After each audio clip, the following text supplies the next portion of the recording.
آج جلدی صبح اٹھ کے مجھے اپنے کزن کے گھر کے باہر کیوں آنا پڑا اور اس کے دیے ہوئے 300 کلومیٹر کے چیلنج کو ایکسیپٹ کیوں کرنا پڑا، جو کہ مجھے لیا سے فیصل آباد کا کرنا تھا، اور وہ بھی بائک پر۔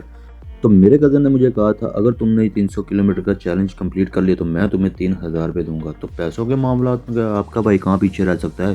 آپ کے بھائی نے بھی چیلنج ایکسیپٹ کیا اور کہا ٹھیک ہے تم 3000 روپے تیار رکھو، میں لیا سے فیصل آباد 300 کلومیٹر کا سفر طے کر کے جاؤں گا۔ تو اس نے کہا ٹھیک ہے آپ روانہ ہو جائے۔ تو ہم نے کرائی اپنی بائک کی ٹینکی فل اور لیا کے گھوڑے چوک کو دیکھتے ہوئے، ہرون موٹر سے کراس کرتے ہوئے، لیا کی خوبصورتی کو چھوڑتے ہوئے ہم نے ٹاٹا بائی بائی کیا۔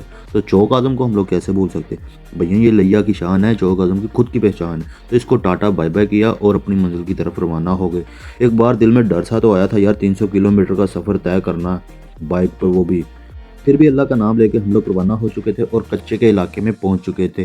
یہاں پر ہم نے کچھ ویڈیوز تصویریں بنائی اور مجھے یہاں پر شاید لنڈ بلوچ صاحب یاد آ گئے تھے، جو کہ بہت ہی دلیر انسان تھے، اللہ پاک ان کی مغفرت فرمائے۔ تو تصویریں بنانے کے بعد ہم لوگوں نے کچے کے بازار سے گھومتے ہوئے، جو کہ چبارے کے نام سے مشہور ہے، اس کو گھنٹوں کے بیچ میں ہم لوگوں نے کراس کیا اور گھر مور پہنچ گئے۔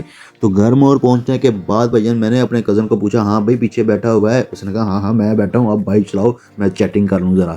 تو میں نے کہا چل کر لے۔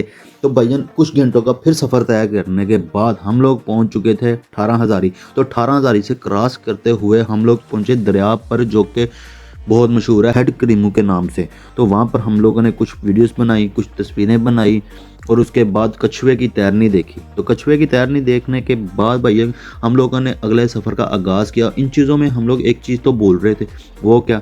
کھانا بھائی ہمیں بھوک بہت لگی ہوئی تھی، کھانا ہم لوگ بول رہے تھے۔ ہم نے کہا چلو کسی ہوٹل پر رک کے کھانا کھائیں گے۔ تو ہمیں ایک ہوٹل نظر آیا جہاں پر ہم نے بائک روکی اور کھانے کا ان کو آرڈر دیا۔ جب کھانا ہمارے سامنے آیا تو بھائی ہم لوگ نہیں رک پائے، پھر ہم لوگوں نے کھانا شروع کیا۔ کھانے کے بعد چائے کیسے بول سکتے تھے؟ تو چائے پینے کے بعد ہم لوگوں نے بل ادا کیا۔ بل ادا کرنے کے بعد ہم لوگ اپنی منزل کی طرف روانہ ہوئے اور اس کے بعد جناب چوک کو دیکھتے ہوئے، اسٹیشن چوک کو کراس کرتے ہوئے ہم لوگ پہنچ چکے تھے تارک آباد کے فلائی اوور کے اوپر، جو کہ میرے گھر کی کچھ ہی دوری پر ہے۔ تو اس کے بعد ہم لوگوں نے کچھ منٹوں کی دوری اپنی کراس کرنے کے بعد اپنے گھر پہنچ گئے۔ تو گھر پہنچنے کے بعد اللہ کا شکر ادا کیا اور چیلنج کو کمپلیٹ کیا، جو کہ مجھے لیا سے فیصل آباد کا کرنا تھا، وہ بھی بائک پر۔ مجھے یہ رسک لینا چاہیے تھا کیا؟ مجھے بائک پر 300 کلومیٹر کا سفر طے کرنا چاہیے تھا؟